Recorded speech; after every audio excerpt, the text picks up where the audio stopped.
여러분 안녕하십니까. 9월 23일 밤이 깊었습니다. 전우식입니다.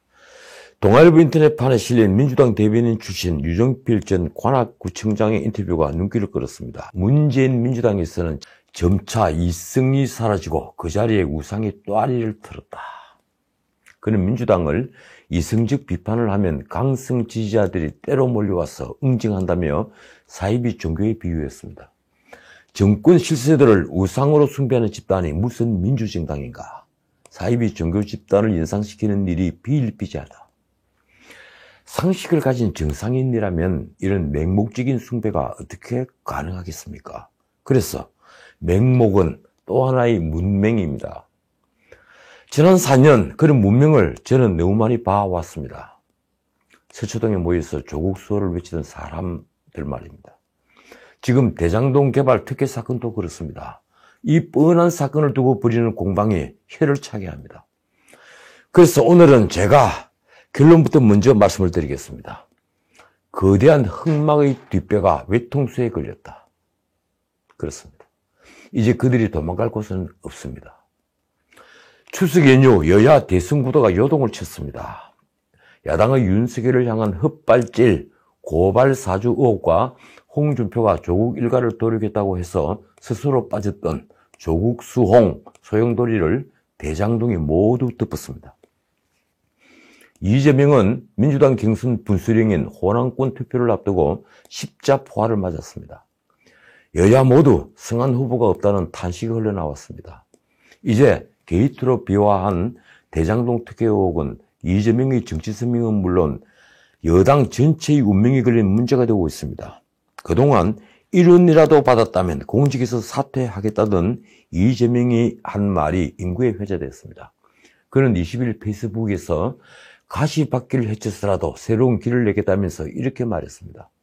온갖 왜곡과 음해를 헤치고 저 이재명이 어떤 삶을 살아왔는지 살펴봐 달라. 그 뒤에 한 말이 기가 막힙니다. 불의와 타협하지 않았고 돈과 명예, 온갖 유혹에 넘어가지 않았다. 누가 무슨 말을 했는지보다 누가 어떤 삶을 살아왔는지 봐달라. 자, 여러분은 이 말을 어떻게 생각하십니까? 솔직히 저는 충격을 받았습니다. 내가 잘못한 것인가? 잠깐 혼란이 왔습니다. 이재명은 지금 국민에게 무엇이 올바른 삶인가를 되묻고 있는 것입니다. 과연 그는 국민이 신뢰할 만한 삶을 살아온 것인가요? 그는 대통령 후보 중에서 도덕성에서 가장 많은 의문보를 가지고 있는 사람입니다. 검사 사칭을 한 전과가 그렇고 홍준표로부터 무상연애라는 비아냥을 들은 여배우와의 스캔들이 그렇고 형수에게 한 입에 담지 못할 욕설이 그렇습니다. 그런 삶을 산 분이 어떤 삶을 살아왔는지 봐달라고 하면 그걸 어떻게 해석해야 할까요? 그는 왜 대장동 의혹에 대해 이런 식으로 관점을 바꾸려 드는 겁니까? 그는 이렇게 말했습니다. 좋은 소리 들으려 적당히 타협하고 모호한 말로 국민을 헷갈리게 하면 참 편하게 할 수 있는 것이 정치다. 그런데 지금 국민을 헷갈리게 하는 분은 누구입니까? 이재명은 20일 페이스북에서 대장동 개발 이익의 완전한 공공환수는 국민의힘 반대로 막혔다며 이렇게 썼습니다. 그렇다고 그들 의도대로 민간개발을 허용할 수는 없어 부득이 민간투자금으로 공공개발하는 방법을 고안해서 그나마 5,503억 원을 회수했다. 그러면서 이렇게 말을 돌렸습니다. 앞으로 법으로 아예 개발이익, 불로소득, 공공환수를 의무화하고 이를 전담할 국가기관을 만들어 전담시키는 개발이익 국민환수제를 도입할 수 있게 됐다. 그는 토지개발 부동산 투기를 원천 봉쇄할 수 있어서 정말 다행이라는 말까지 덧붙였습니다. 이재명은 자신의 말을 이렇게 정리했습니다. 쏟아지는 마타도를 보며 결심한다. 아예 택지개발이 공영개발을 제도화하겠다. 말하자면 자신이 대통령이 되면 모든 택지개발은 공영개발로 하겠다는 것입니다. 이 무슨 뚱딴지 같은 말입니까? 토지로 인한 소득은 모두 불로소득이라는 급진좌파적 사고를 타다기 전에 대장동 의혹을 교묘하게 비틀어 관점을 흐리니 말입니다. 그래도 이재명의 소망은 무참히 깨진 것 같습니다. 이번 추석 네티즌들은 새 덕담을 만들어서 돌렸습니다. SNS에는 한복 차림의 이재명이 웃고 있는 사진과 함께 화천대유하세요라는 글귀가 적힌 그림이 빠르게 퍼져나갔습니다. 그럼 그림 밑에는 3억 5천만 원이 4천억 원이 되는 마법이라는 글이 따라 붙어 있습니다. 화천대유하세요라는 말이 단순히 풍자일까요? 그건 권력을 향한 분노에 찬 돌팔매입니다. 정치인들도 이런 패러디에 가세했습니다. 원희룡은 유튜브에서 이번 추석 화천대유하라며 절대 악담이 아니고 득담이라고 했습니다. 그는 또 천화동인 하세요라고 대답하면 된다고 했습니다. 하긴 득담은 분명합니다. 찾아보니 화천대유는 주역 64궤 중에 하나로 하늘의 도움으로 천하를 얻는다는 뜻이며 천화동인은 마음먹은 일을 성취할 수 있다는 운이라고 합니다. 자, 야당의 공격이 거셌습니다. 홍준표는 21일 그렇게 당당하면 왜 특검을 못 받느냐며 이재명을 압박했습니다.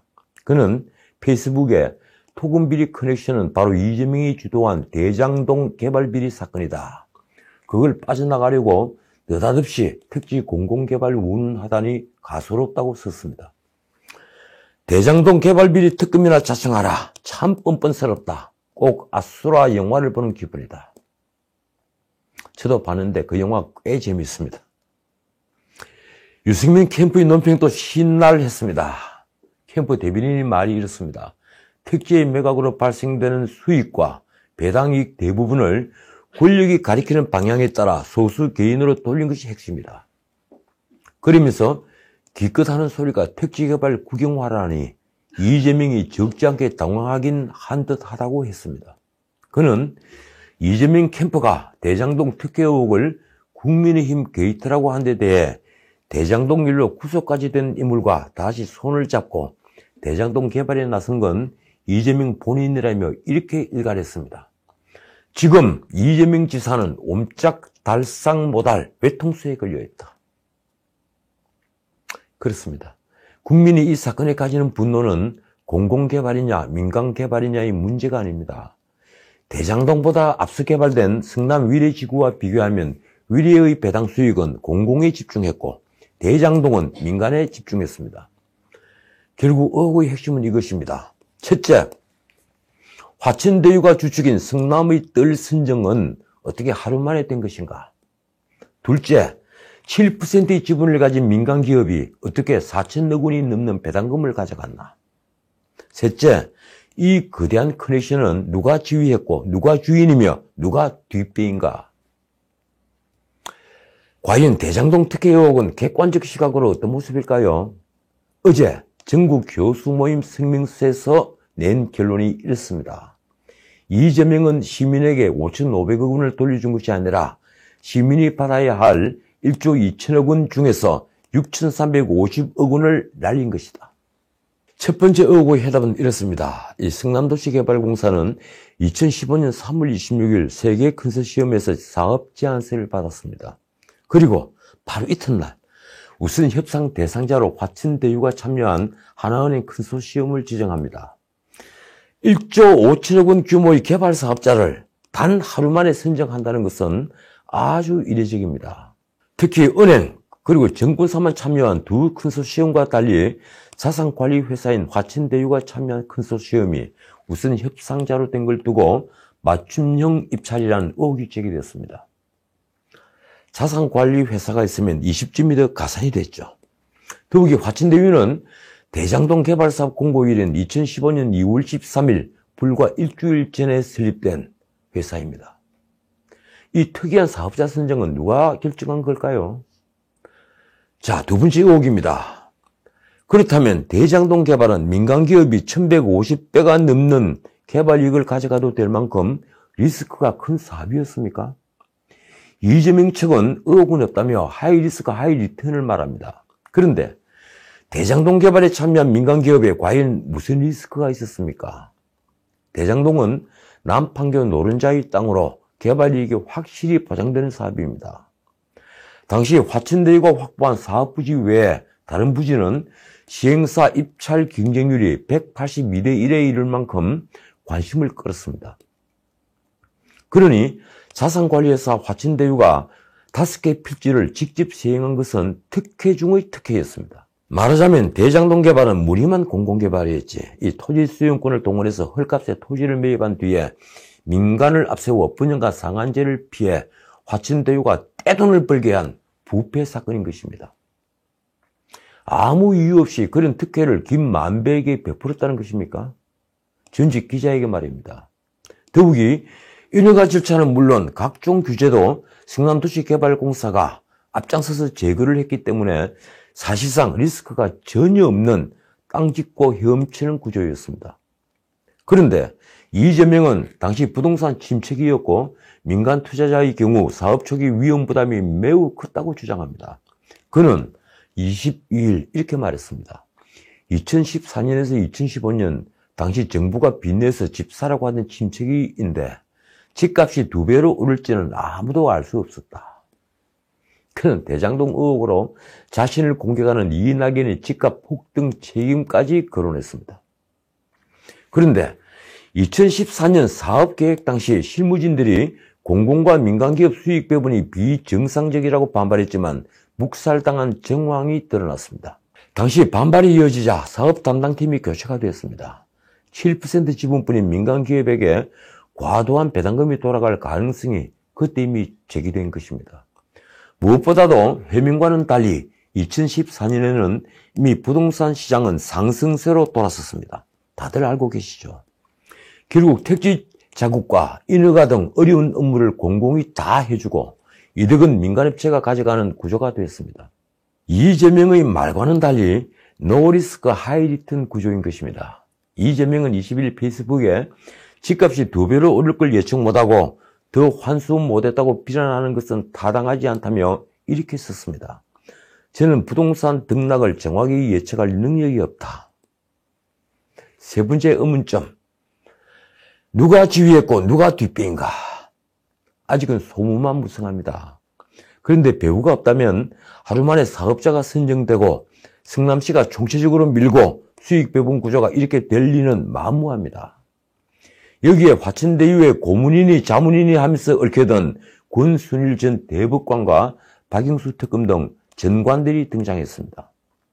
특히 권순일은 지난해 7월 이재명의 공직선거법 위반에 대한 대법원 전원합의체 판결에서 무죄 취지의 의견을 주도했다고 알려졌습니다. 그는 변호사 등록도 하지 않고 공직자윤리위의 취업심사도 받지 않았습니다. 게다가 화천대유와 함께 성남이뜰 주주로 참여한 천화동인 2호부터 7호는 SK증권의 특정 금전 신탁 방식으로 투자한 것인데 이들은 화천대유 소유주인 김만비 친인척과 지인들로 밝혀졌습니다. 그렇다면 과연 배우는 누구일까요? 정답은 이렇습니다. 돈의 흐름을 살펴야 알 수 있습니다. 23일 조선일보는 헤드라인을 이렇게 했습니다. 화천대유 계좌에서 현금 수십억 인출. 경찰이 4월 화천대유의 법인 계좌에서 현금 수십억 원이 인출되는 수상한 자금 흐름이 담긴 금융자료를 금융정보분석원 FIU에서 넘겨받고도 그간 조사를 본격화하지 않았다는 내용입니다. FIU 자료에는 해당 자금이 여러 차례 개인 계좌를 통해 현금화됐다는 내용이 담겼다고 합니다. 부동산업계는 대형 부동산 개발 시행사가 토지 소유주를 상대로 하는 로비에 필요한 자금을 동원하는 경우는 왕왕 있지만 공영개발인 대장동 사업은 그럴 필요가 없다며 그 돈은 다른 용도로 쓰였을 가능성을 제기했습니다. 뻔하죠. 그런데도 경찰은 왜 통보받은 지 5달이 되도록 현금 수십억 원의 수령자와 사용처를 추적하지 않는 걸까요? 경찰청은 FIU에서 자료를 넘겨받은 뒤에 서울경찰청에 보냈고 서울청은 다시 이승문이 주소지 관할인 용산경찰서에 넘겼습니다. 용산서는 최근에야 대장동 의혹이 불거지자 비로소 이승문을 소환했으며 지난 17일 수사 주체를 경제팀에서 지령팀으로 바꿨습니다. 용산서는 이달 말쯤에야 관련자들의 입건 여부를 결정할 것이라고 합니다. 조선일보는 화천대유 소유주 김만배와 대표 이승문은 그동안 화천대유 회사 자금을 빈번하게 대여받았다고 했습니다. 회사 재무제표에는 김만배가 작년까지 473억 원을 빌렸으나 아직 갚지 않은 것으로 되어 있습니다. 이승문은 2019년 26억 8천만 원을 회사에서 빌렸다가 갚았고 2020년에는 이승문과 다른 경영진이 다시 12억 원을 빌렸습니다. 조선일보는 사정기관 관계자의 말을 빌려서 현금 수십억 원이 빠져나간 것을 덮으려 김만배 등의 대여금으로 회계 처리됐을 가능성을 규명해야 할 것이라고 썼습니다. 그런데 어차피 검찰이 대장동 특혜 의혹을 수사하기로 했습니다. 이재명 캠프가 국민의힘 김기현, 윤창현, 장기표를 공직선거법상 허위사실 유포 혐의로 고발을 했기 때문입니다. 중앙지검은 금주내 이 고발 사건 수사에 착수한다고 밝혔습니다. 그러면 검찰은 허위사실 여부를 가리기 위해 대장동 사업 전반을 수사할 수밖에 없습니다. 그런데 검찰이 정치적 중립이 의심받는 데다가 중앙지검장 이정수는 박범계 장관의 후배이니 국민이 검찰 수사를 어디까지 믿을 수 있겠습니까? 어쨌든 대장동 특혜 의혹은 말씀드렸다시피 이재명의 정치 생명뿐 아니라 정권의 명운이 걸린 사건으로 비화되고 있습니다. 이재명은 야권의 공세에는 자살 꼬림을 알게 될 것이라며 23일 대장동 의혹을 이렇게 규정했습니다. 보수 언론이 만들어내고 국민의힘이 나발 불고 우리 당 후보까지 부안해동하면서 벌어진 일이다. 참 대통령 후보의 표현치고는 좋은 표현입니다. 그런데 이걸 어떻게 합니까? 국민의힘과 국민의당 총 107명은 어제 특검 도입과 국정조사를 요구하며 총공세에 나섰습니다. 이재명 스스로 철저한 수사를 말했으니 특검을 마냥 피할 수도 없을 터인데 일단은 특검과 국정감사 요구에는 반대한다고 했습니다. 과연 언제까지 국민적 분노를 외면할 수 있을까요? 저는 사필귀정이란 말을 믿습니다. 이재명은 이낙연과의 정면 충돌도 부담입니다. 이낙연은 광주 TV 토론회에서 평소 부동산 불로소득을 뿌리 뽑겠다고 했는데 역대급 일확천금 사건이라며 이재명을 거칠게 몰아세웠습니다.